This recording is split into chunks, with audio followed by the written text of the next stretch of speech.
A series of geek show sequences in which characters are tortured, raped, murdered, and dismembered in between passages of sexist and racist language. Watching it, I felt outrage. I saw a movie so reprehensible, I couldn't rationalize it using the standard critical language about style, genre, or irony. The people associated with it should be ashamed of themselves, said Roger Ebert. Wow. Oh boy. Wow. Okay, Roger Ebert has seen some of the worst movies of mankind, so when he sees a real bad one, it's gotta be really bad for him to rag on it that much. 33% on Rotten Tomatoes. Made in 1998, starring Aaron Eckhart, who's apparently the top billed name in this, written and directed by. James, who's this skipping wood guy?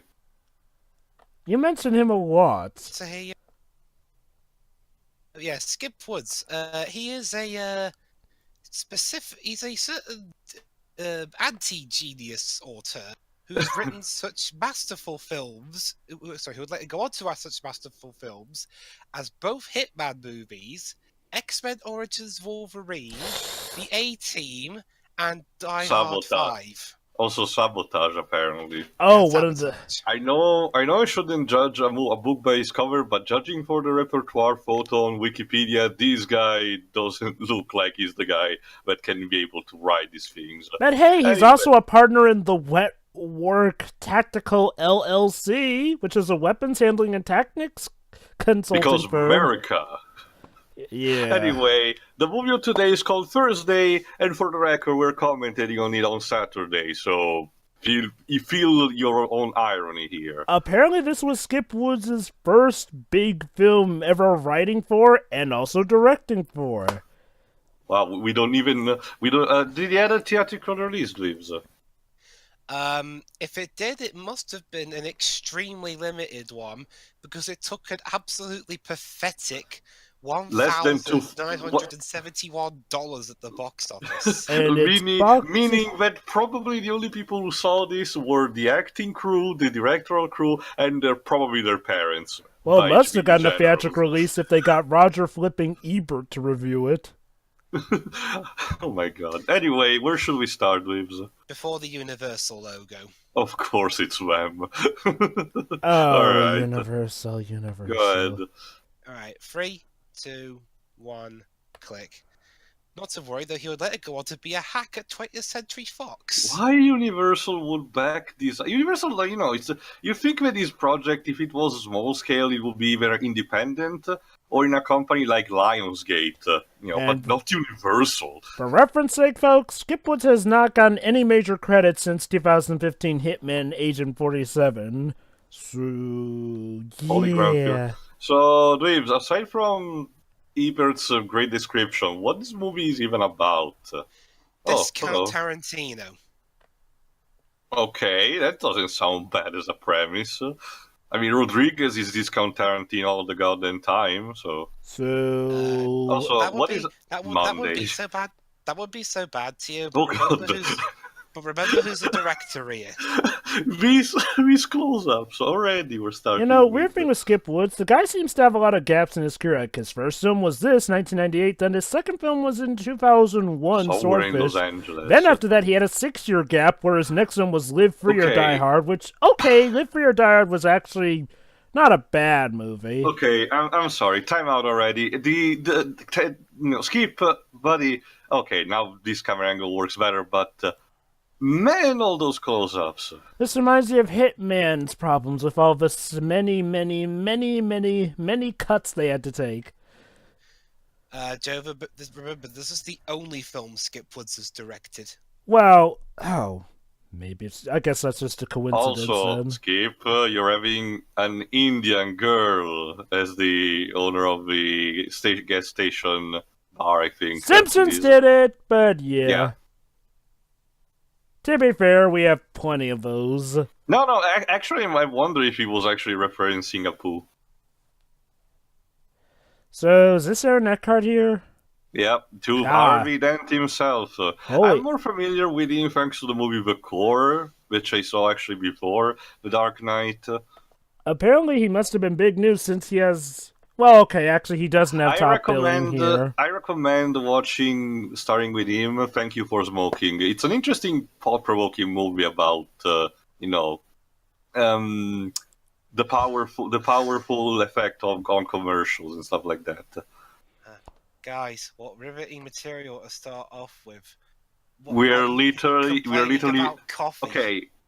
Okay, introduction for the new members of the audience or the youngsters out there. There is a thing that Tarantino premiered, thanks to his movies, where there are scenes about his characters, talking about absolutely nothing, talking about stupid shit, the most mundane things, and make it entertaining by how either quirky they are or how paradoxical the situations they are. Maybe like someone is shooting someone else in the background or something. Special mention goes to Pulp Fiction, which is probably his style, which everyone tries to go after the most.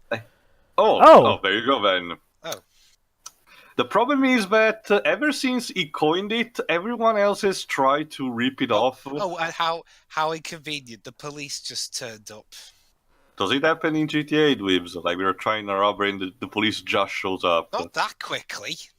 Well, to be fair, it seems like they're going to try and hide all the evidence.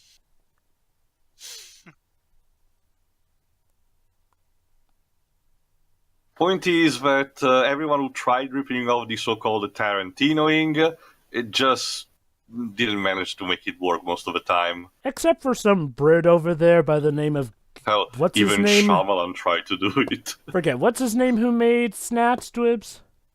Guy Ritchie. Guy Ritchie, yeah. Guy Ritchie actually did manage to do a style like that. And, it can work. The problem with a lot of the movies that try to do that style is that they just focus on being weird. Again, they think that just being quirky is enough. Oh, nice print material over the ground. Okay, that's kind of funny. So I'm guessing that the movie's... At least the cop did not get the donuts. So I guess this movie is about, these three criminals who are... Actually, were they really just going to hold up this place, or were they just stopping and the woman got... Why are we talking about Star Trek? Funny enough, this came out the same year frigging Star Trek Insurrection did.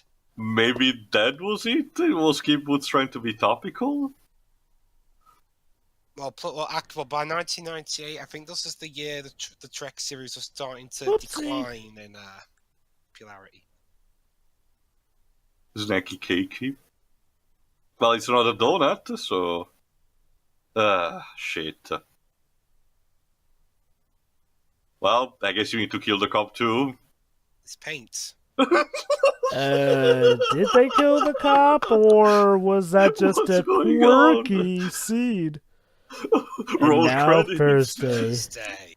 So let me guess. We're going to skip up from Monday to Thursday, but okay. Am I the only one who felt that scene just ended way too soon? Like, dude, there was potential for some funny jokes there. And I can't even tell. Did they kill the cop? They probably did, but it's too ambiguous, and oh my god, that's another thing they're ripping off of Quentin Tarantino. The ambiguity. Okay. That's right. You don't know if you want to root for these guys or not. That's the interesting thing. A decade from this point, Aaron Eckhart would go on to be in The Dark Knight, so how the hell was he in this? Well, 1998, so I have no idea what his career prospects were at this time. Remember, before that, he also starred in The Core, which is a terrible disaster movie. So, but again, there's Thomas Jane's in this film too. Okay. A while before he would end up being in The Punisher. It's all quiet. Let me guess. Jump scare with a gunshot. Who goes out there in their undies to get their paper? Suburbia. Oh no! Sprinklers! Oh! The most lethal weapon. What the fuck is going on? So, this is the actual guy with top billing in this movie, Thomas Jane. I have no idea what he was doing around this point in time. Let me check. He plays here a man called Casey Wells, who lives with his ever-loving wife down in, L.A.? I guess. It's suburbia, so... Well, the following year, Thomas Jane was in Deep Blue Sea. Well, to be fair, his career has been consistent. He's doing stuff even to this day. Most recently was in The Predator, 2018. I really... In the year before this song came out, he was in Face Slash Off. You know, it's weird seeing Thomas Jane be in a more quirky and comedic role, since normally he plays the stoic, serious, tough guy nowadays. Hey, he even had a cameo in Scott Pilgrim vs. the World. I don't remember that. He actually played the Punisher in the Punisher 2005 video game. Huh. He was also on an episode of She-Wolf of London. He was in Arrested Development. Nice. Which series was that? Arrested Development. The Comfort of Strangers. What numbered series, I mean? Second season. That's what I've got up to now. So... Is anything gonna happen in this movie? You know, I thought the movie was just going to be about Aaron Eckhart and his cavalcade of cronies. Okay. Who has... Oh, God. Who has a mailbox painted with a cow palette? Again, I can only assume Skip Woods.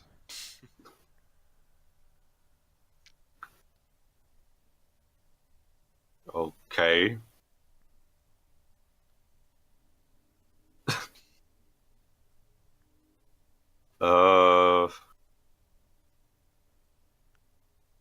Perquisition.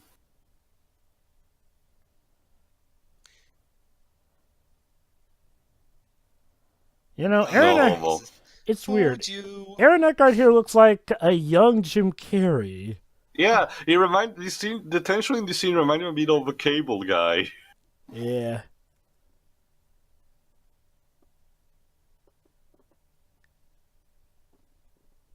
Oh, they were past gangsters, I guess. Yeah.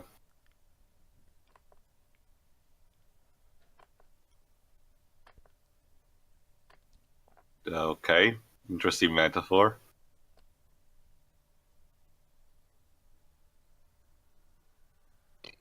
What was that thing that Bridget Bulma said? 5 a.m. was 20 hours ago? There you go.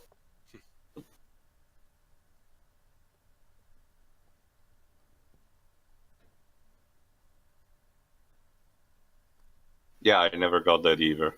2 fridges. Yeah, I honestly never got having like the big fridge in the garage. It seems more like unnecessary. It helps during winter when you want stuff extra cold. I suppose. And I'm guessing because suburbia is more detached from, stuff like big shopping centers, so people may need provisions in case of hard times like snowing. Yeah. TV Tropes gets a bit confused about this film because there's also a band called Thursday. I mean, when you call your movie something that's literally a day of the week, chances are you're going to have a lot of disambiguation to make. That's like calling your movie Dog. Like, or calling your movie Leo the Lion. Like, oh god. No. I got an even better idea, guys. What if you just call your film? You know, speaking of film, what exactly is the plot of this film? Like, I thought it was just going to be about the pace is atrocious.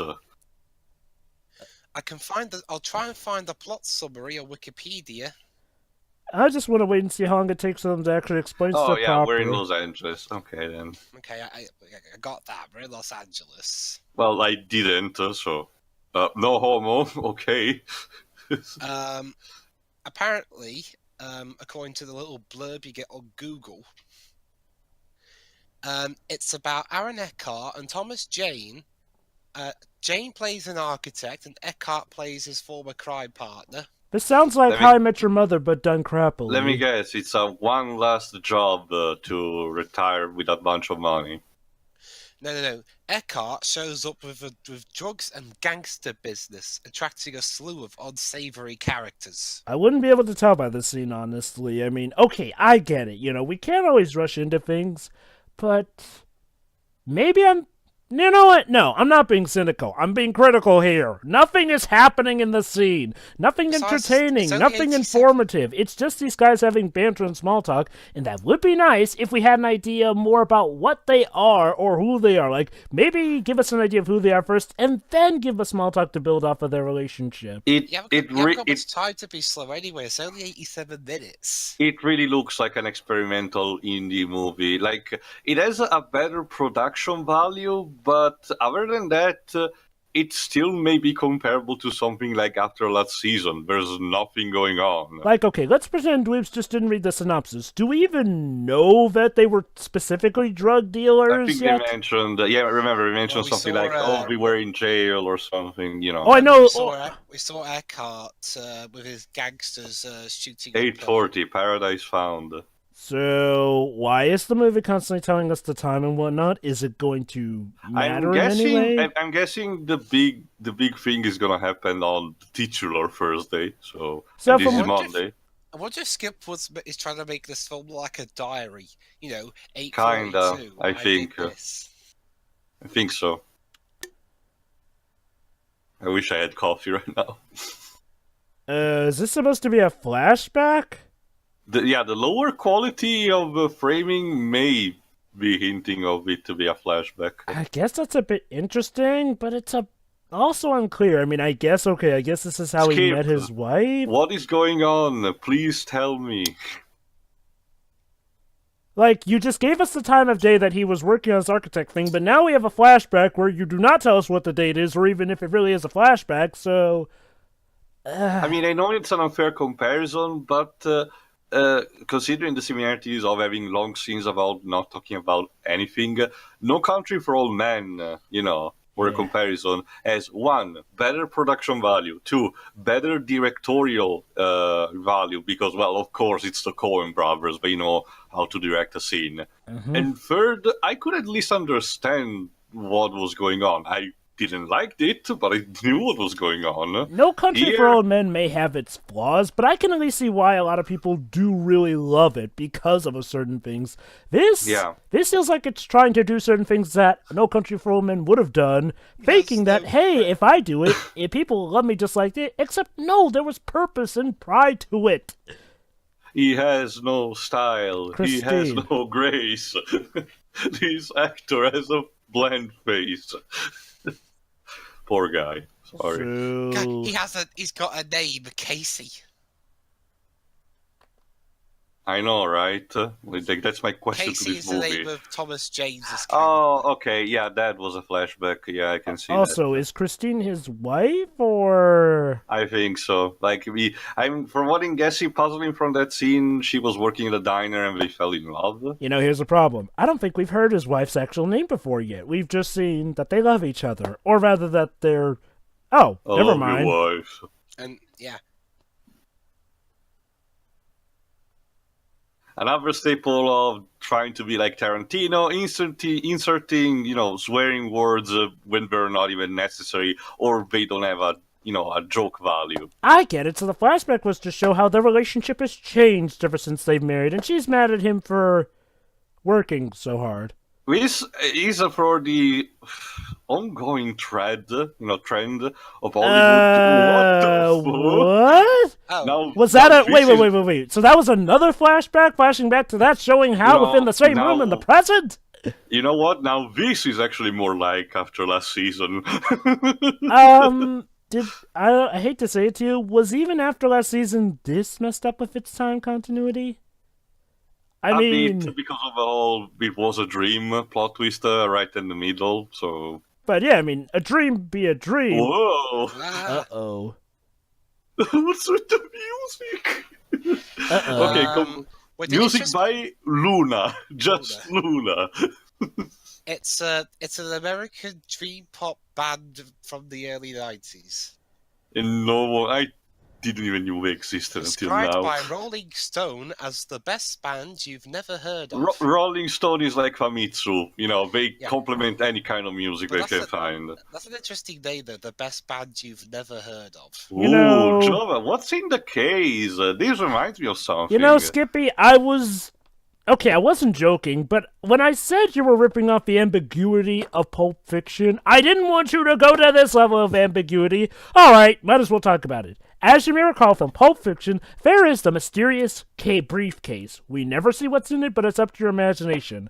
A lot of shows, movies, or whatnot try to replicate the whole leave it up to the audience's imagination to a better or less result. More often than not, it's a stupid result. Just because you leave something up to the audience doesn't always mean it's going to be good. It just means it's going to be confusing more often than not. Now, if you have a proper idea, or if it doesn't really matter that much, then fine. Although, never mind. No, it was just full of smack. No, that's crack. How about China Cat?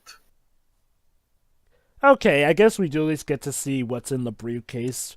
But the ambiguity thing does still stand regarding that first scene. Honestly, this particular scene feels like trying to deconstruct the whole briefcase thing, which is connected to the thing of Skip Woods trying to be so hard to be like Tarantino, but at the same time saying, look how different am I, guys. Like I said, this reeks of independent movie, which begs the question, why the fuck Universal backed this shit up? Because apparently this isn't an independent movie, although it did only get 6 reviews. And actually, if I recall correctly, thanks to Pedro, now we know, this actually got on a Blu-ray. A fucking Blu-ray release. I have never heard anyone ever talk about this movie. How did this get a Blu-ray release? That's right. Also, for reference, I forgot, but we should probably put it the reference, but I'll put it in the description. We're watching the quote-unquote director's cut. I have no idea what things added or not. And the director's cut is still... and yet the Tommy, director's... Guy, Tommy, don't overact like that. It's bad for you. Wait, so this is the director's cut. And the director's cut is not even 90 minutes. How long was the original? Oh, the original was 83 minutes, so it's not even that much of an addition. That's the thing with Skip was I can count on like one hand any film of his that gets close to the 2-hour mark. So, here's an idea. Oh, wait, let me guess. There's probably going to be people coming after him for it. Okay. He's going mental. Not for nothing, dude, but you're... He's trying to destroy the drug. Not for nothing, dude, but you're an ex-drug dealer of sorts. Why is the slow-mo? And we come away from that. Ding The dong. 5 to 12, ding dong.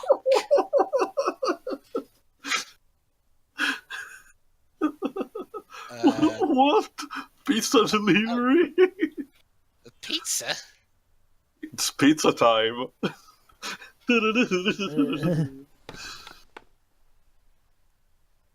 Why is this guy Jamaican?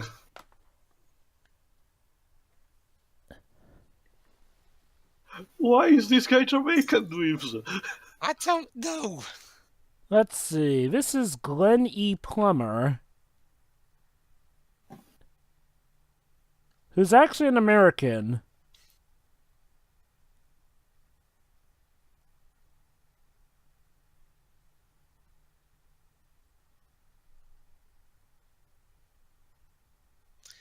It's a very obviously a strange trap. Give me the pizza and I'll... There you go. Oh. See, now, that could have been funny if it wasn't so telegraphed and slow with the joke. Funny enough, Glenn Plummer was in Speed. Yeah, With the first one? Yeah. Glenn Plummer seems to be a guy who... And the second. He seems to have a lot of bit roles. He seems to have a steady enough career.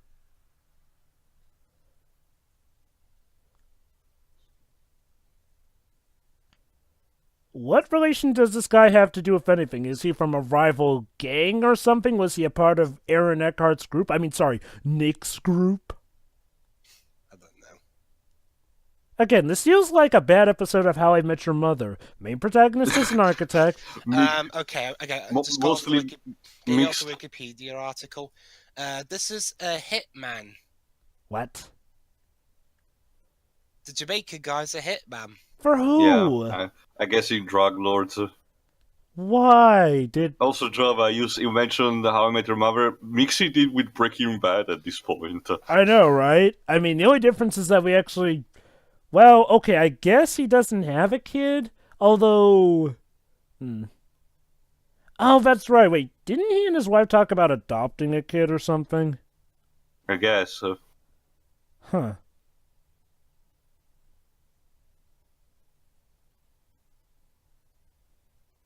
Okay. How will Thomas Jane get out of this one? Well, at least he's not holding the gun backward, the sideways. Okay, really? Really, Hitman? I'm gonna be cold. This Hitman is so incompetent. Okay, evil overlord list, you do not give last request to somebody who clearly knows how this goes. Oh my god, really? Really? Dude, wow. Because I'm sure this won't impede any of your duties whatsoever. Well, okay, I guess he's not himself having it, so... I swear, if they both get stoned and the Hitman doesn't want to kill him afterward, I'm calling it where South Park, the Fractured Butthole, actually has an entire boss fight dedicated to this concept.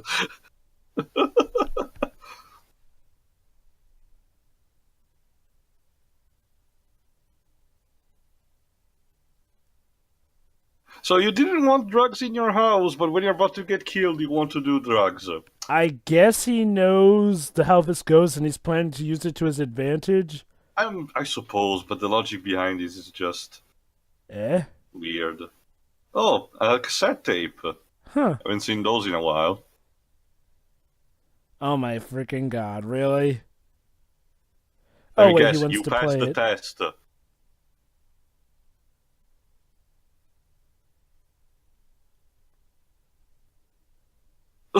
No, it's just music. Oh, get it? Because he's a Jamaican and they get high. No, there's that. The Jamaicans only listen to reggae, nothing else. Like, this is not stereotypical at all. Oh, goodness. Really? Look, again with the slow-mo. Aw, that's nice. You've got dreams and all that. Yeah, we don't care. Like, you kind of just showed up out of nowhere. Oh, okay, later that same day. Wait, so now you're telling us it's the same day? Well, I'm guessing they just finished the other part, completely checked out. These bring back memories.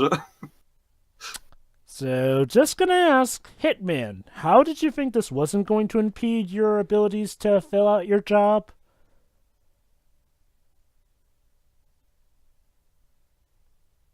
Oh, okay.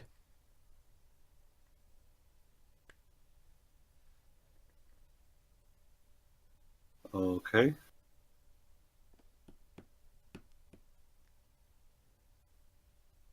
So, smoking the weed was completely pointless because we're back to square one.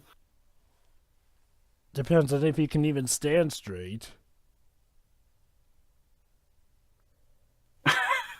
Yeah, kind of busy right now. But yeah, that's a good point, actually. I thought that Thomas Jane was gonna use something to his advantage. I guess not. I guess we just spent time.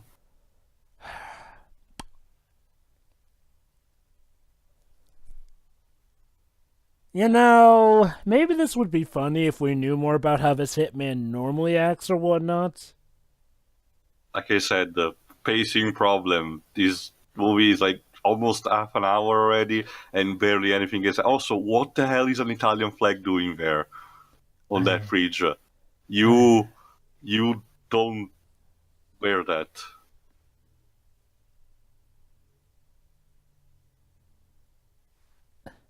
Oh man, this. I've got nothing. This is clearly the movie. I'm just glad that this guy managed to still have a career after this movie. This movie is clearly so desperate for our attention that it's dropping its pants right before us, dancing around, not quite naked, but it'll go there, and there we go. Jeez, you had like an entire eternity to do something like that before. You know what this feels like? Considering also, first the smoke in the pot thing, then there was the call. Hold on, crap, the phone's upside down. Then there was the call thing, and then he started chanting. You know what it felt like? What? A Family Guy cutaway gag.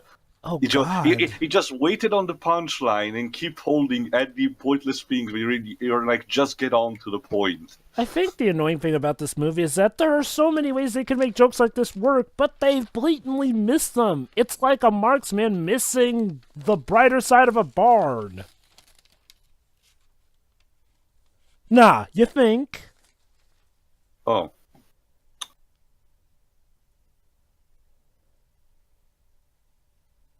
Ding dong. Gee, I wonder who that is. Oh, who the fuck is this guy? This walrus.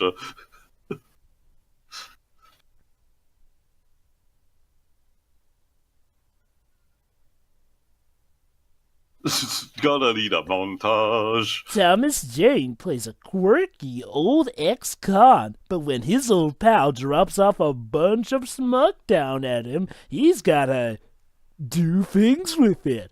But watch out, 'cause he has plenty of plenty of colorful characters to deal with on Thursday.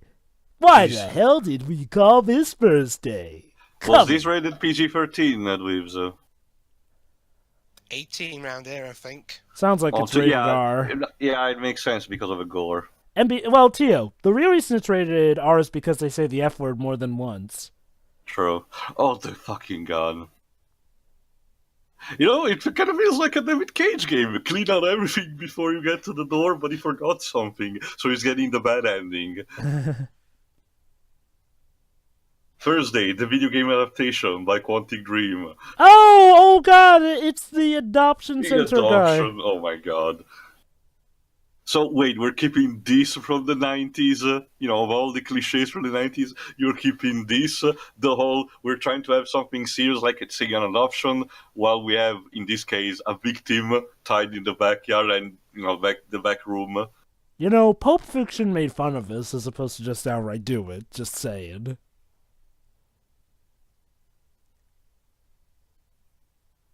And of course, this guy has this wormy, nibbling tone.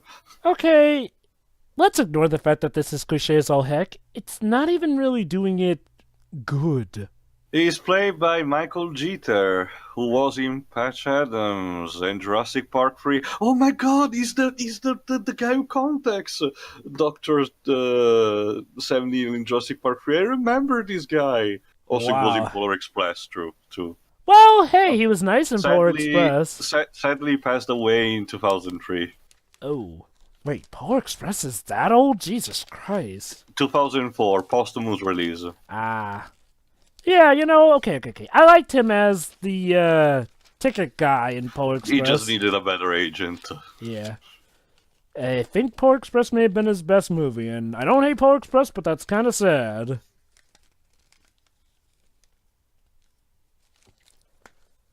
Get it? He's asking if he's had any history of drug use because he's a drug dealer. Dwibs, isn't this amazing? Yeah, 30 minutes. The pace has been atrocious. Pulp Fiction. Not only that, we actually haven't moved from this house. When you think about it. Oh God. We only have, again, going back to the whole. This movie feels like an indie experimental thing. Because most of the scenes are taken in this house. So I'm guessing it really is. Oh, okay, stop with the close-ups. It's like doing a stage play where you can only afford one set. And heck, even stage plays try to do some things to change stuff. It really reeks amateur work. Now, to be fair, I've seen lots of movies that take place in one scene that can work out, So, and again, this was technically his first work. Well, what was that, Dwibs? Wasn't Saw like that? Most of it was in one room. Yeah. And Sweeney Todd, for the most part, has most of the scenes happen at the barbershop building complex, save for maybe some scenes outside of it.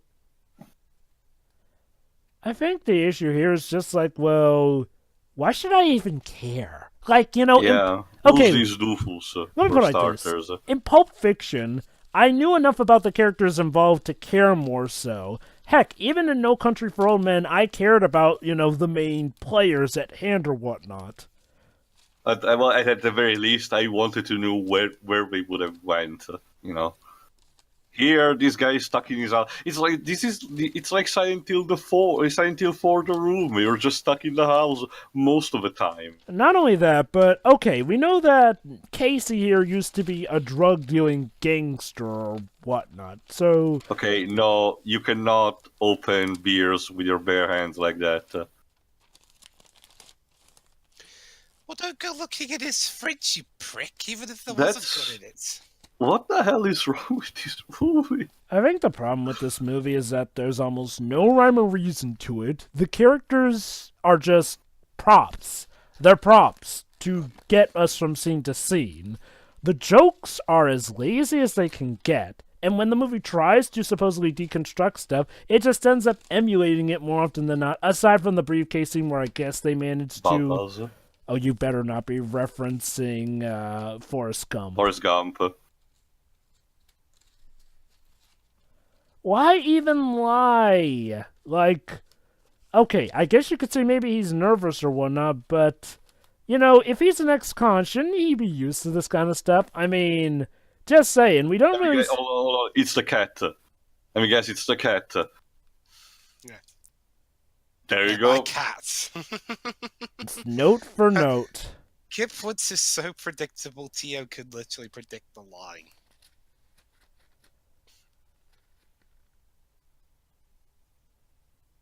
Oop.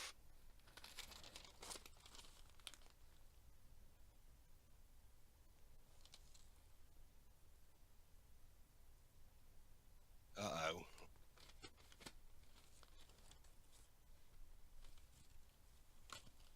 Oh, so basically, if you don't stop kicking, I'm gonna cut your dick off. Okay, this is kind of intimidating, or are they trying to be funny? Intimifunny? Okay. That's one way to get him to stop. Dangling from the roof. So, what happens if somebody accidentally opens the garage door? Because that's just begging for that to happen.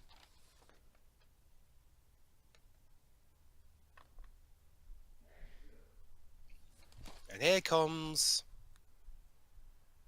what they spent most of the film's budget on, I guess.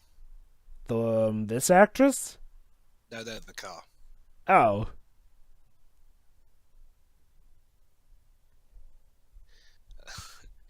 Might as well just call this film Doorbells.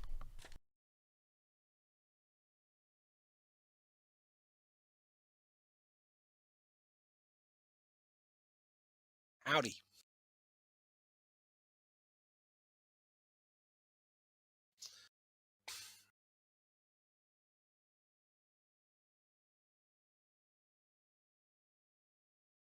And, well, we got Casey again, aka the girl that was trying to rob the joint earlier, I think.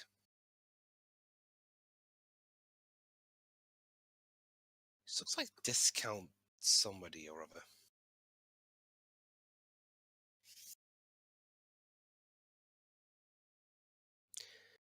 But she has nothing to do with anything.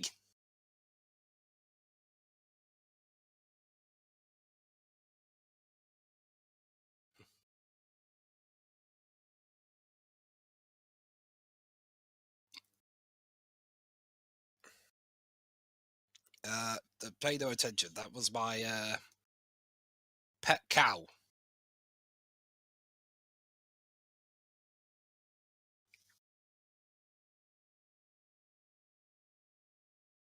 Yeah, no, it was out of confusion. Confusion, yeah, that's it, confusion. He has a cow phone?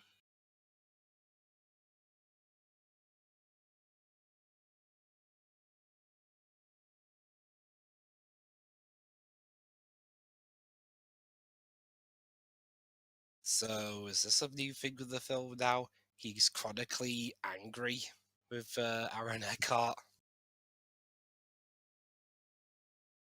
Also, I don't think he should be drinking. Good job. I think he was drinking good because he should be having alcohol while he's at work.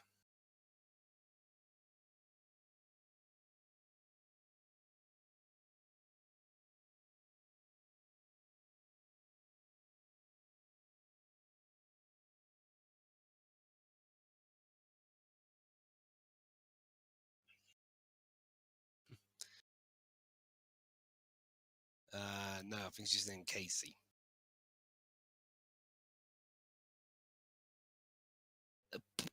Peter's envy. I wasn't aware that I bought a porno.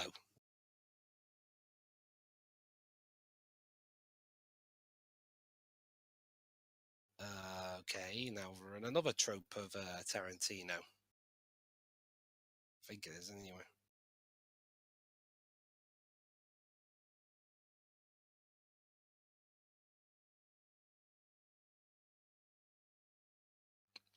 How did we steer the conversation from adopting to porn?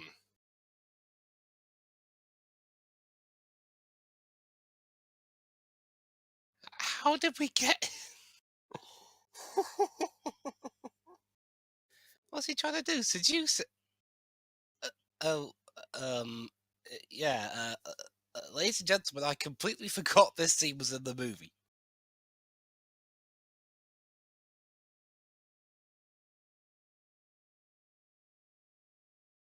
Well, he was panicking.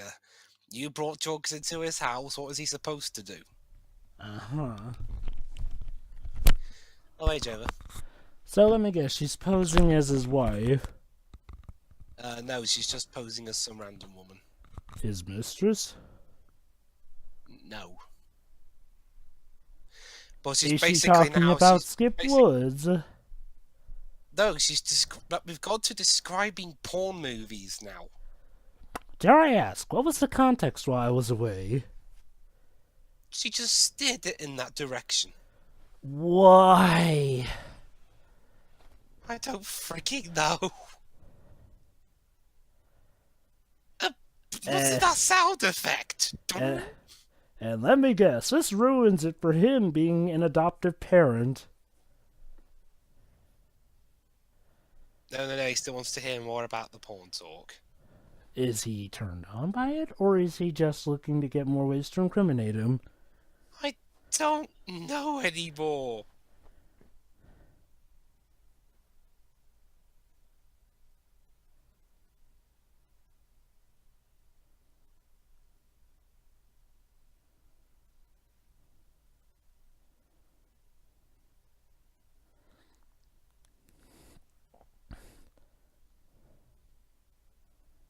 No, I'm here sorting out... I'm supposed to be sorting out a baby, but here you are talking about porn. Oh wait, let me guess. She thinks that he's into that stuff while he thinks she's... I don't know. Theo, any ideas? I don't know, and I need a time, sorry. Go ahead to 40... go ahead to 41:30. We're only halfway through this thing, Christ. Not even there. that. Alright then. So can you hear me in the meantime? Sorry. This woman came in and is now talking to the guy who's talking about who's supposed to be sorting out the adoption about porn films. Oh, goody, black and white noir style. Another flashback. Actually, it's her describing something. Weird. Shouldn't this have been the flashback and, the actual 1980s film filter could have been her describing this?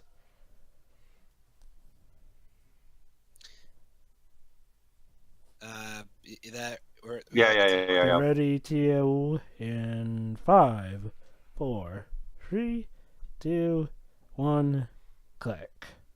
Okay. With it. Ball peen hammer.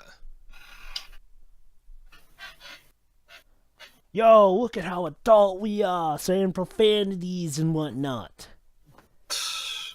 Like I said, this is not how you do this is again amatorial work. We're trying to be Tarantino, but we really don't have the idea how to commit to it. I mean, this goes beyond just ripping off Tarantino work. This is just something that lazy people do when they think this is what makes an adult show an adult show. I mean, sure, it technically does make it an adult show, but it's kind of the reason why people look down on adult shows. I mean, imitation is the most sincere form of flattery, yes, but there needs to be a line that separates that from failing from doing that. I mean, even Pulp Fiction didn't really have this much. Pulp Fiction knew when to stock up on it. Granted, that probably helps when you have an actor like Samuel Jackson in your repertoire. And that, ladies and gentlemen, was the story from Aaron Eckhart about a woman biting off a guy's dick. Thanks. It's still going. You know what this is like? This is like a bad version of when, God, I forget his name, but you know the guy from Ant-Man movies who always makes those funny recollections or whatnot, all spattered from whatnot? Yeah, that's what this is like, only done terribly. And 17 years earlier. Also, is she even telling the truth? La La Land? Okay. So I guess we can assume she's telling the truth. Why is she telling this guy the truth? Hello? Anyone? I don't know. What does she accomplish from doing this? I mean, okay, she's probably planning to off the guy maybe, but what does she accomplish? Is she just bored? I mean, granted, she's the reason that they're probably in this mess since she shot the cash register lady because she was impatient, so... 666!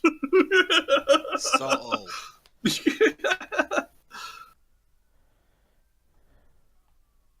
Oh, of course.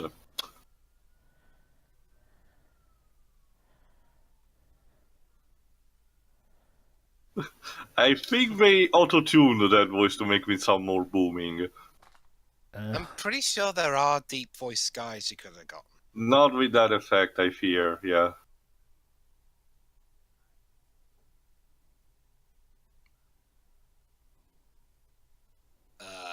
Yes, I'm really bad. You know, No, you're not worth it.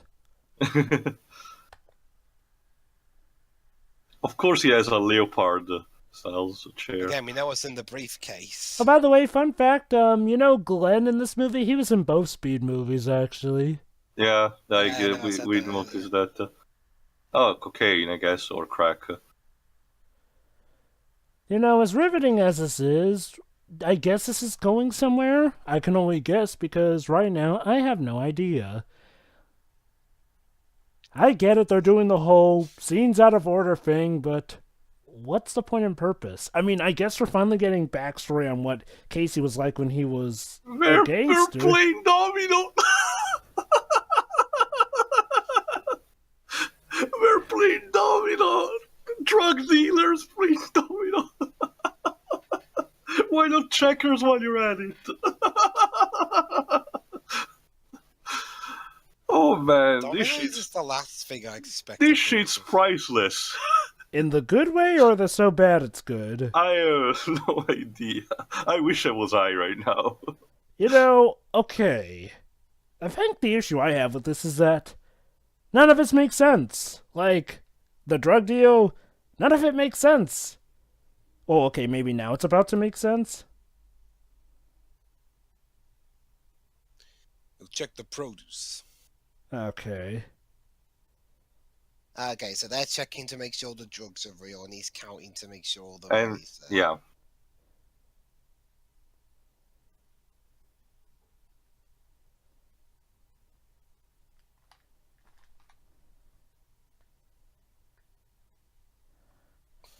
Good. Hmm.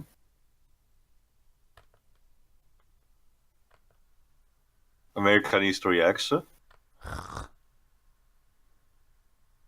Also, I've seen the guy, the guy in his white shorts somewhere else.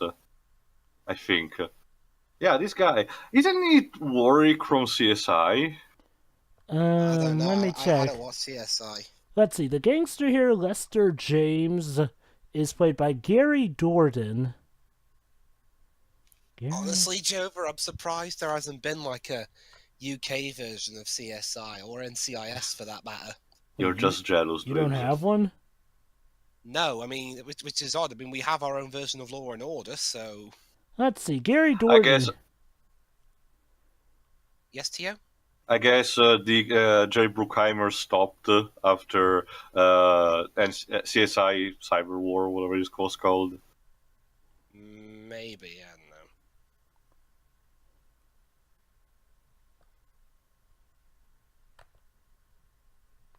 Reminder, this is all being told to us by the girl whose name I picked up as Dallas, so unless this serves a purpose or whatnot, we are kind of... Also, space is warp and time is bendable. Of course. Die. So, why is Dallas telling the adoption guy all this? Oh, by the way, I killed a bunch of people. But I was winning a domino.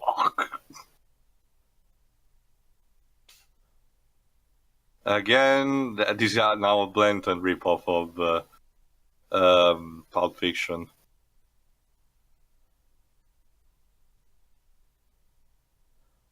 Yeah, it's down to the point of a guy saying I'm dead. Like, you're not even trying, Skippy. Oh, she had a shotgun. Who was that?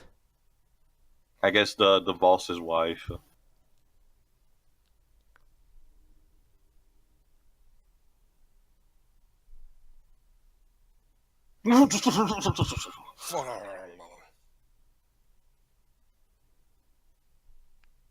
So you believe a random woman who just comes into his house over the guy himself? Like, I get that she apparently seems to know a lot, but that seems rather unprofessional. All of setting is also, like, again, aside from the flashback, like I said, this is presented basically as this guy just having a bad day. So is this the true origin of Two-Face then? 240 friction. So let me get this straight. They reminded that we're still technically on Monday instead. I mean, just arriving on the fucking Thursday. Wait, Tio. What if the title credit was to show that we actually are on Thursday now? Space is warped and time is bendable. So let me get this straight. The main reason she told Dr. Jarvis all that was just to scare him off? I think so. So that flashback was kind of a waste of our time because it doesn't really tell us anything we didn't know. Well, okay, it tells us about that specific story, but otherwise, oh my god, everyone wants that fucking drug in the case? Okay, I'm sorry, why do you want the drug and not, I don't know, the money? Or what, do you have a deal lined up? Hello? I'm just weirded out by the fact that everyone wants this fucking drug. Like... in particular. Is it some kind of miracle drug or something? Oh god, that's gonna be the ambiguous thing, isn't it? Thomas Jane in this movie kind of looks like a discount Patrick Swayze a little bit. I know, right? Also, buddy, that will do you no good. Duct tape is actually very resistant. Beefbusters proved it multiple times. Oh, even sung a song about it. Duct tape, woo! Yeah, they actually made a song about duct tape. Doesn't sound so. Gee, yes, we would have never have guessed that, honey, because you've been clearly acting on the level before. Are you masturbating? Oh my god, she's actually really a guy! Oh, never mind. No. Kinky I can handle, but it needs to be consensual for both, lady. Oh!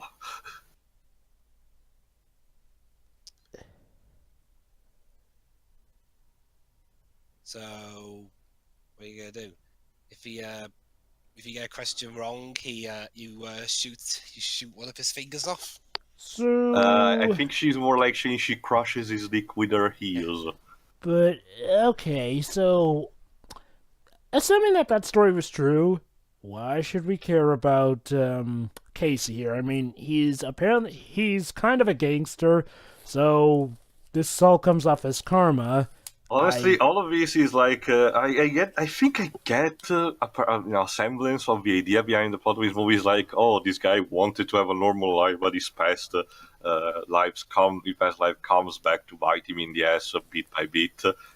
But it's just stupid. It's basically just a guy having a bad day. This could be a Rob Schneider movie for all we knew. I think part of the issue is that the movie can't seem to decide if it wants to have him act like he's completely new to this, like, he's been out of practice, or if he's a natural, because he also seems to handle some things like a gangster would.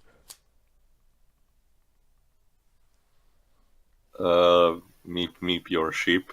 So let me get this straight. The reason that all this is happening is because, she herself shot a woman who was the cashier because she was impatient, and I guess they had to shoot a cop, so I guess that's the reason Aaron left the briefcase over? Remember, I think it's connected to the initial accident. So technically this is all her fault, because she was impatient.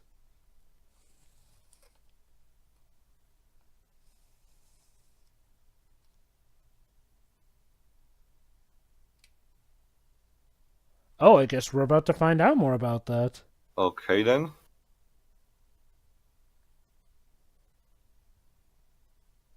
So this is what really happened then, or something. So, I guess. Casey used to be, I guess, the boss of things? How odd.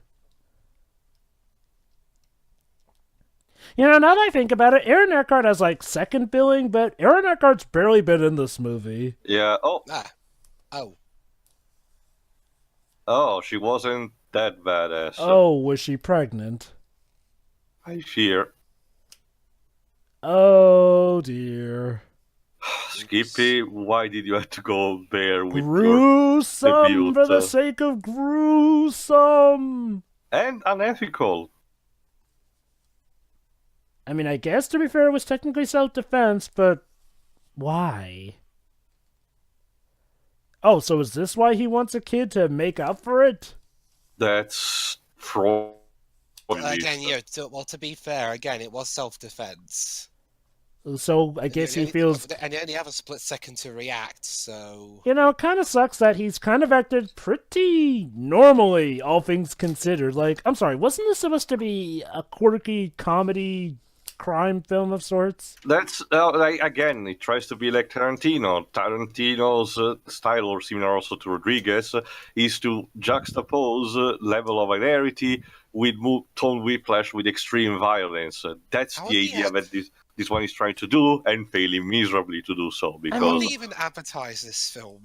I have no idea. I think even Tarantino would kind of say you're going too far. What are you doing? So, what was... So, okay, I'll just ask again the question I've been asking. Why did he tell her this? What did it accomplish? Also, thanks to that shot, I know that she has panties. Thanks, Skippy.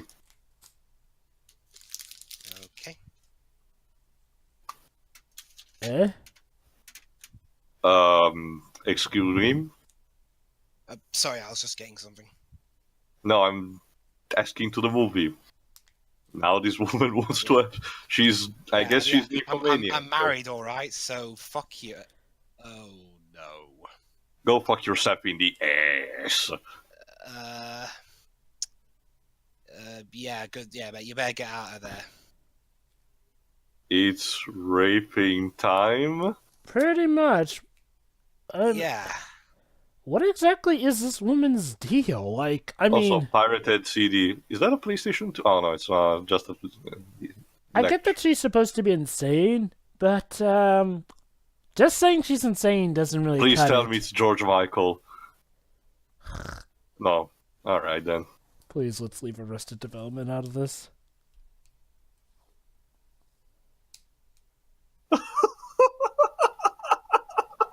I mean... Okay. This is a Netorare doji now. I think this movie needs a doctor. This movie just really needs a doctor of sorts. Skip Woods managed to predict the advent of the Netorare fetish. That is so beautiful, I guess. And how disturbing it is. It's Skip, just... Oh boy. She's giving him the suck. So... it's even worse, actually, because he flat out told her no. Oh, yeah. So technically this counts as rape, too. Tio. I guess... It is rape. Yeah. I guess Skip is progressive in that case, showcasing that, male victims actually do exist. How nice. Anyway, the woman here playing Dallas is Paulina Porzhiskova. She's Russian, East European at least. She's Czech-born Swedish. Way, hello there. Oh my. Yeah, this is definitely rated R.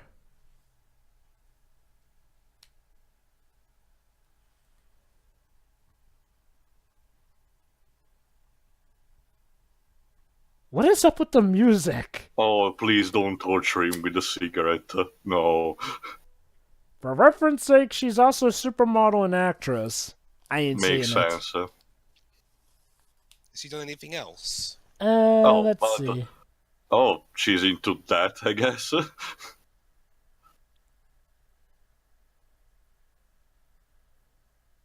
She's strangling him while doing him. It's a simple biology job. A lack of air for a different complex of stimulations actually gives you a raging boner, basically. Yeah. A disclaimer, kids, don't try this at home. It's even the dialogue, it's like a doji. So... Please do an Iago face, I beg you. So basically, they're playing a little game here. Apparently, It's just like one of my Japanese anime. So apparently the game here is that if he orgasms, she'll kill him. Oh my god. Wait a minute. This is severely fucked up. Wonderful choice of words, Twibs. I'm laughing just by reaction, but it was actually didn't not mean to that. process this. Oh, she came before he did. Joyful. Oh. Multi-orgasmic. What's with the slow-mo? Is now really the time movie. For a flashback. When he got the house. In Texas? What? Why does it say they're in Texas Los on there? Angeles. Okay, I guess we needed that one out of the way. Skip, don't write ever again. This Come isn't on. titillating. He wrote several times after this. I only seen sabotage ever in these of his major products, so dweebs. X-Men Origins? That too, okay. Fair point. How are the Hitman movies? Oh, they're bad. Oh my god. In Is fact, there anything that he was handling that was turned out to be decent? he What was an the accredited... fuck? Oh, and who are you? He's the guy from the earlier scene at the convenience store. Oh, true, the other guy. So I guess Dallas is dead, never mind the fact that she's the one who kicked off this whole plot, so... Yeah?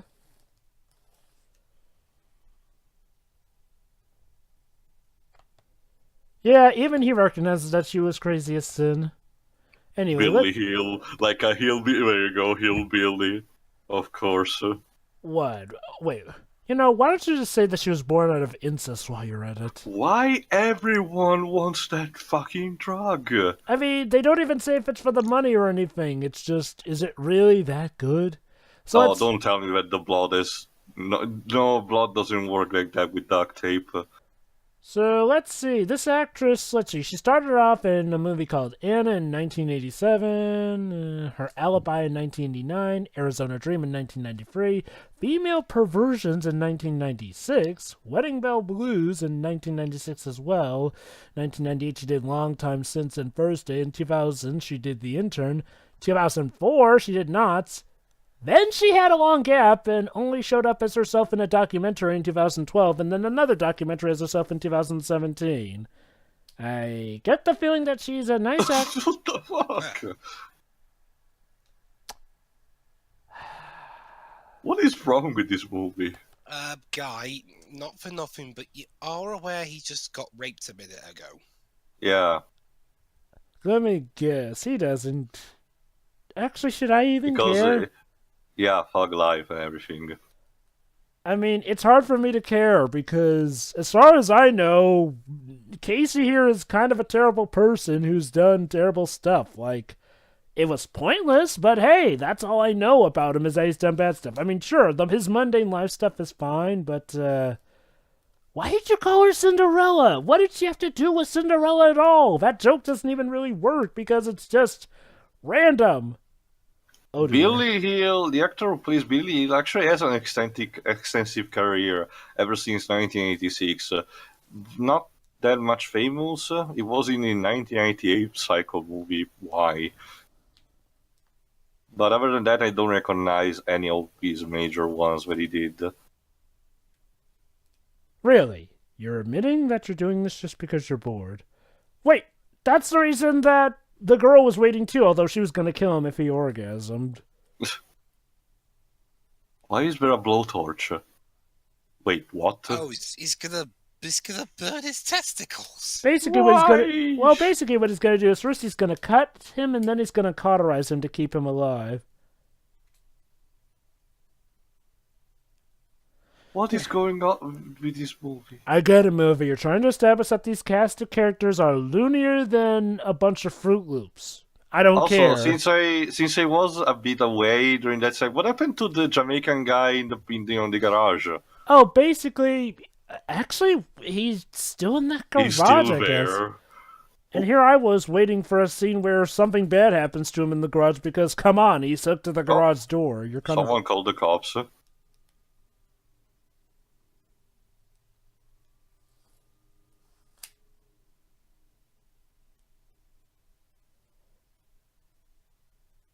Okay, still not working, buddy. Don't worry, Thomas. Just wait 6 more years and you'll be in the Punisher. Huh.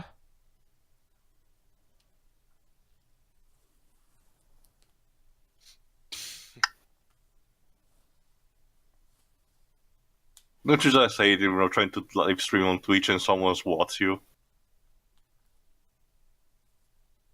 No, just no.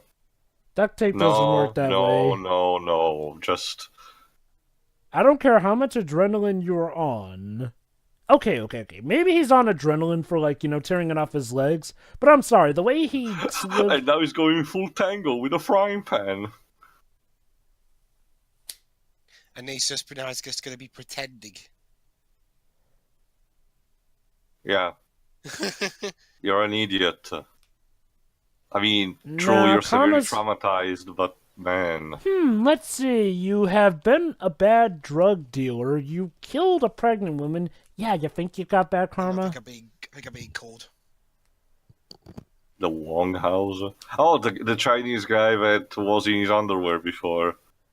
This movie has been swearing up a storm. It's been racist. It's been unpleasant. It missed the memo, though, that it needs to let us know that it's not on the joke. Like, here's the thing.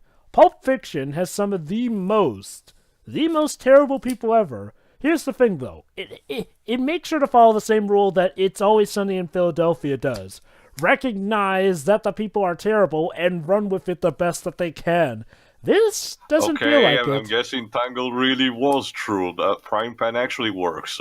Oh, yeah.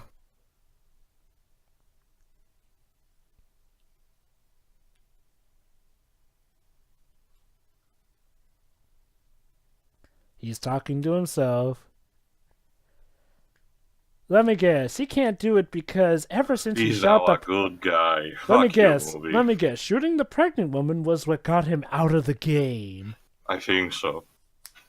Which might remind you, he didn't shoot it either. It was like Aaron Eckhart who did it with his Uzi. What are you doing? He's gonna hang him there too. Oh, there's the Jamaican guy. He's hoping he didn't die from the blood rushing to his head. Yeah. So far, out of all the casualties here, the only one is really Dallas. The woman.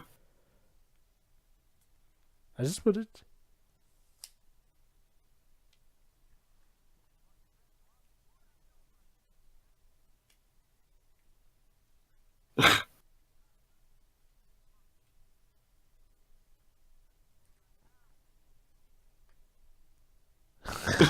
Okay, that's okay. Okay, that's actually like I said, funny. the dialogue tries to be Tarantino, so obviously it's bound to have one or two moments where he actually succeeds. Also, this guy has a cow phone on his house. What?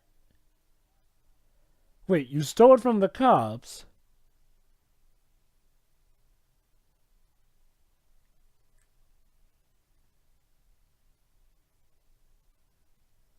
Yeah, that's another thing. Aaron Eckhart is doing a lot of things off screen on his own. So... Is he gonna come back for the climax? So, was his plan this all along? Like, I'm beginning to ask... Fuck this guy's life. Did I miss anything? Let's see. He tackled Beardy... Apparently Tangle was right, Dweebs. A frying pan is enough to actually beat up a person. Also, apparently Nick here actually stole that drug from the cops who were looking for it, and they hit the Wong house next door. The Wong house. I'm guessing that's the house of that Asian guy who was standing out in nothing but his underwear. What?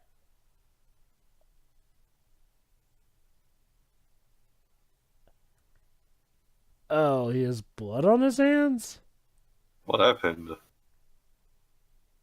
Is he dying?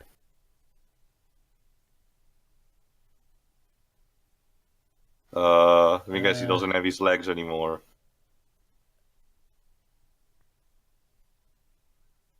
Once it's zooming out, so... My planet needs me. So... okay...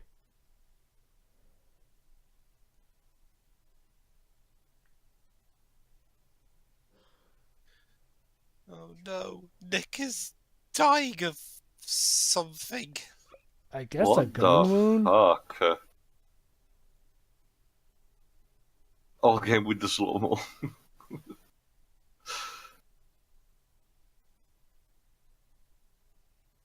Symbolism. Now his wife is like Kratos.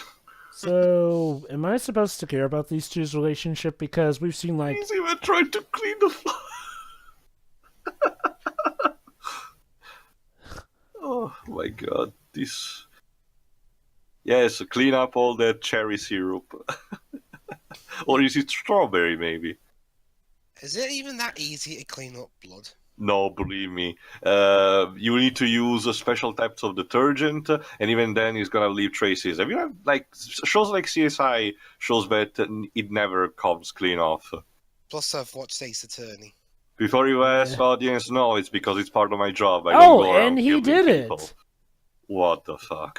In less than a day, mind you. No, just no. And we're still on Monday. Was my first day. Again, are we on Monday or are we... What time is it? Okay. Are we on Monday or are we on Thursday? And if we are still on Monday, when's this movie going to have a point with its title? Well, at least it possibly can't get any worse, can it? You're just calling it, Jova. You're covered in blood. Do you really want to open the door? God forbid it's a cop. Yeah. Wipe your hands on the door. I'm sure that won't... We'll need a close-up. Okay, now actually hide the gun this time, okay? Yeah, I still has it in the fridge. Is that gun gonna work properly, considering it's been in the... Yeah, it's almost like a Chekhov's gun. Oh, he's a gun up his ass. Hello? Is that... Wesker? Albert Wesker, is that you? Is that Mickey Rourke? Yep, that's Mickey Rourke. What the fuck is Mickey Rourke in this movie? Rourke! Come on, man. You were in enough bad movies at this point, and you're gonna be in a bad Iron Man movie. How did they get you in for this? And there's barely 50 minutes of film left.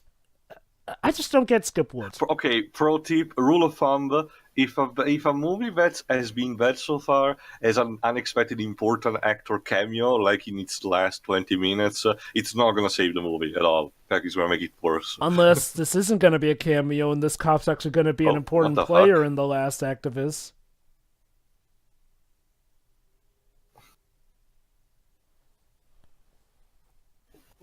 Oh, wait, let me guess. This is a corrupt cop who was in on the whole thing. I mean, come on. He's got the dark sunglasses. He's But, barely dressed officially. but hey, guys, at least in 10 years' time, he'd be in The Wrestler. What's in the... Is that Bonnie, I guess? Oh! Nick's head. Oh, what the fuck? Is he like... Now he's like 7! We are just really working down that checklist, aren't we? The checklist of how to fuck up a Tarantino-ish movie. Of course, so let me guess, this cop's gonna be the big bad guy, because he's the one who killed Nick.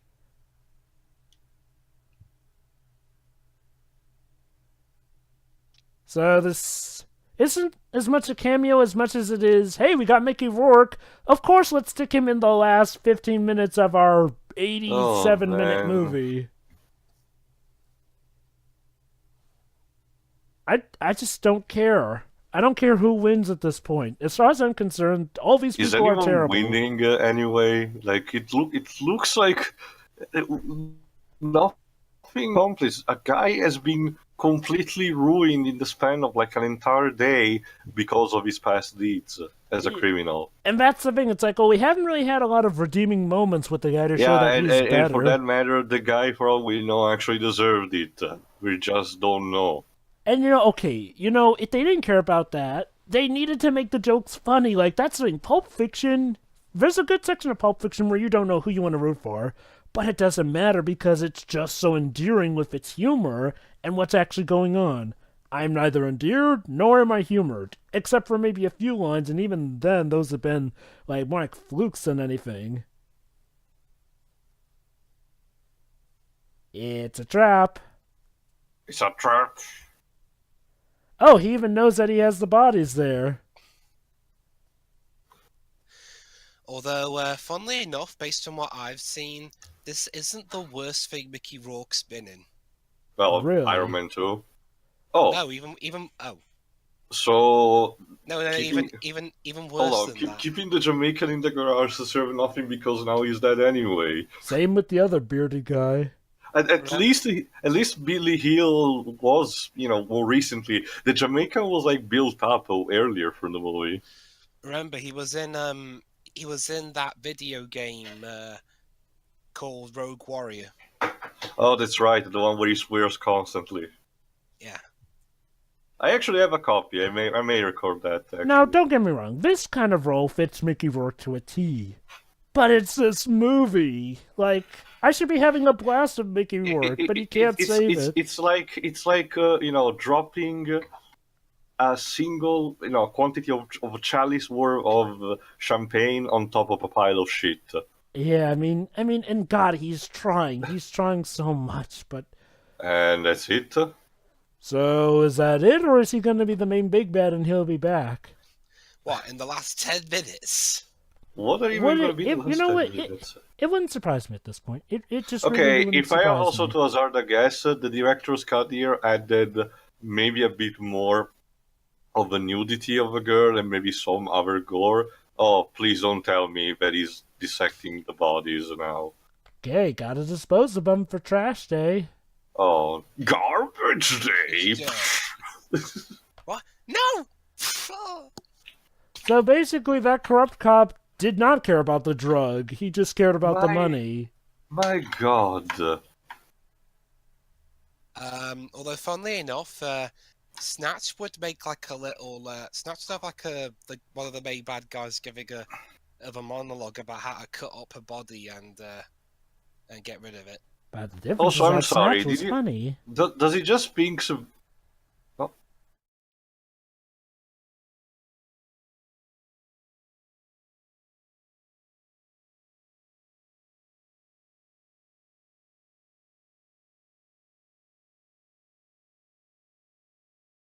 So I'm guessing he just... Wait, the bodies were in the tire? Yep. So the cop was there for the money, but he didn't get it, so...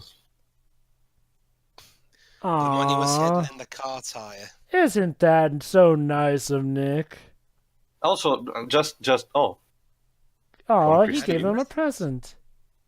Also, just saying, like, does he expect that the garbage dealers just are okay with pulling trash like that? We're probably gonna recognize that something's wrong with the bags. That's why he's got to chop them up to you. It's not a bomb, is it? Oh no, Bracelets. Watches. Let me guess, they're old watches. The one of him and Aaron when they were working for the drug business. By all means, can this movie give us a last-minute flashback to show us the context behind these watches? Otherwise, I'm just a fudge confused. I never forget to You either live free or die hard. Once you're in the fog life. 5:30, dialing for dollars. So, is the movie gonna end with him committing suicide at this point? Might as well. But, mate, you're going to France. Ho ho ho. Well, you know, all things considered, it seems like he's got to clean out here. He's just got to get rid of the bodies and nothing really... Also, yeah, one of the early prototypes of cell phones. Oh. That never gets old to me. My family actually had one of those. From 1998. Yeah. Uh-oh.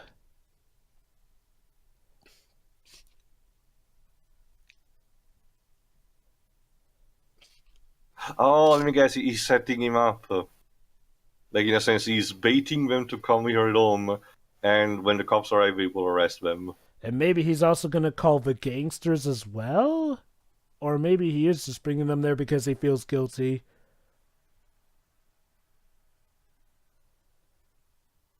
So... Unnecessary slow-mo. Okay, the slow-mos aren't cool, Skippy. They're just... Guys, did you know guns have bullets? No. You know, the one good movie Skip Woods has been involved in was the one where he kind of went uncredited. It was Die Hard 4. Also, like I said, at least we did not hold the gun sideways. 7. Ooh, spooky. What? What's going on? Oh, let me guess. These are the corrupt cops who were in on the drug Also, thing? I recognize the other guy in the background. Oh my god, I've seen it from somewhere too. So, who did they kill? The cow. Like, we saw that in the silhouettes. Yeah, the cow phone thing. Yeah. Moo. Uh-oh, someone else is showing up. I think. Yep. Oh, the Jamaicans. They're getting revenge for their Boss of getting killed. Was he their boss? Or I think he was their them? hitman. You killed our hitman. Or whatever. Someone from their gang. What? What? Slow down and frame in and frame out? Oh, there you go, see, it's Thursday. The movie was entirely worthy of it. Oh, let me guess. He's itching a private jet. So, yeah, Mickey Rourke got blown to shit. Off screen. Well, actually, to be fair, and I can't believe I'm saying this about a Skip Woods film, but to be fair, it is pretty much implied quite heavily that he's fucked. You just said to be fair about an off-screen death in a Skip Woods film, Dwibs. Well, it's not even technically an off-screen death. A bunch of people broke in. Mickey Rourke was caught by surprise. I know, it's just the amazing thing is that in a Skip... to assume that he's fucked.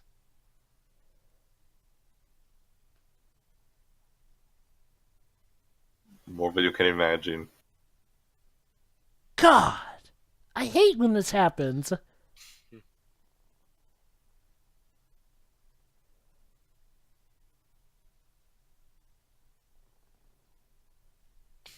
That's touching, I guess? Yes! I don't know, you didn't show that much.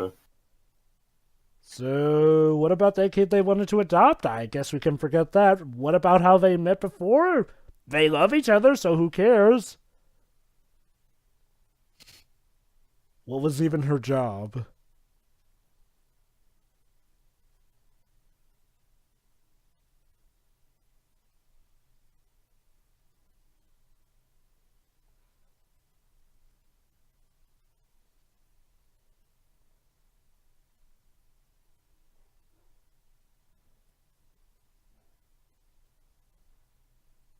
Of course.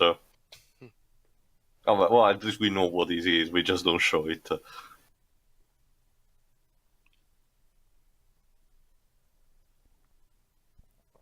This is my story. No, please, don't torture her with that story. We just sat through it and it was... Ugh. And this was Skipwood's first movie. How does Skipwoods keep getting amazing actors? Hard to believe. Oh, never mind. I guess they do live in Texas. Hard to believe it would get any worse than this, but it did. I'm guessing at least it did not use the rape anymore in the later movies. Well, that's because he only wrote them. Yeah.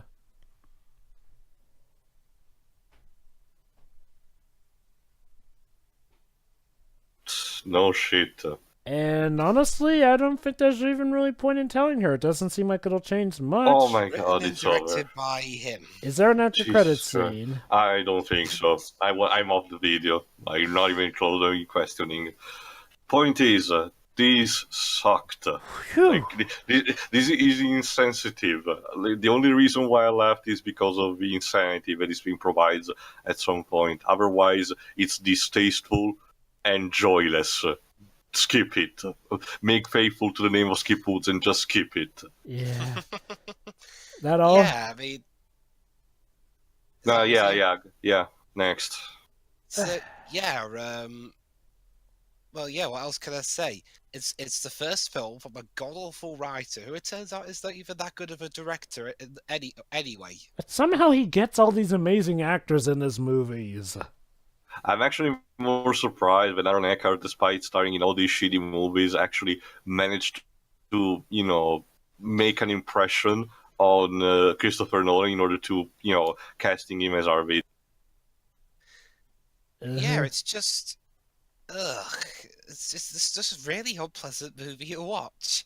I mean, it's got everything. It's got the horrible characters. It's got icky rape scenes. Well, then again, that's implying rape scenes aren't icky. Yeah. And it's just not a good movie. It doesn't even make any sense half the time. And the scariest thing is, this isn't even his worst movie. Hey, what do you consider his worst movie technically, Dweebs? Just asking. Die Hard 5. Wow. Whoa, really? Even worse than X-Men Origins? Even worse than Hitman Agent 47? Yes. That's quite a mountain to climb. Yeah. Well, fall off of more accurately. But yeah, Thursday sucks. Next. Go on, Trevor. This is one of the worst movies that we've ever commentated on. Like I said, it's a movie about some of the worst people ever, but it's missing the main ingredient that stuff like It's Always Sunny in Philadelphia has. To, have it be recognized that these are bad people in the main plot of things and not give the bad people what they want. Yes, I know most of them technically get their comeuppance, but Casey himself, from what we've seen, is more bad than actually good. Like, oh, so what? He has regrets because a pregnant woman got killed, even though it was technically self-defense. Like, oh, I guess he has morals. What a nice guy. Not. And like I said, there are so many jokes that could work properly, but it's like they blatantly miss them on purpose. It just boggles the mind. I mean, they could make some of these characters enduring, but it's like they decided, nope. And the main bad guy, played by Mickey freaking Rourke, is barely in it, and... Is it even the main bad guy at this point? I guess he's the final boss. Well, I mean, he got shot to pieces by the Jamaicans. I guess the Jamaicans came out on top? Yay. So, essentially this movie was about a bunch of gangsters who are caught up with some corrupt cops and just this guy who wanted out of the game because a pregnant woman died, and, hijinks ensue. On paper, you could make that work, but this just feels like they didn't even try. Like, it's gruesome, it's disgusting, but there's no punchline. It's like it forgot what joke it wanted to tell.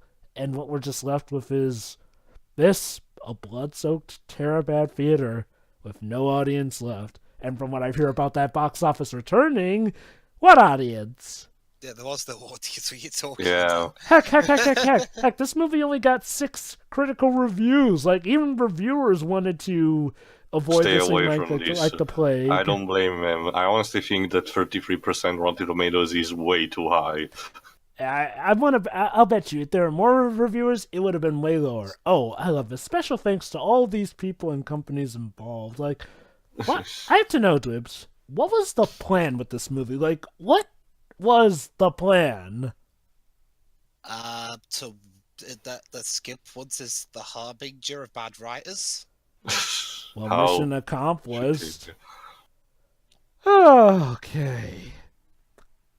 You done, Jabba? Yeah, I'm done. This is one of the worst movies we've ever commented on, and yet, as we're done with it, I feel so little affected by it. Like, it went out of its way to be so disgusting, yet it has so little of an impact that I'm kind of basically brushing it off after we're done with it. It's like, you were terrible, but I'm done with you. Gonna forget you in T-minus minutes. Yeah.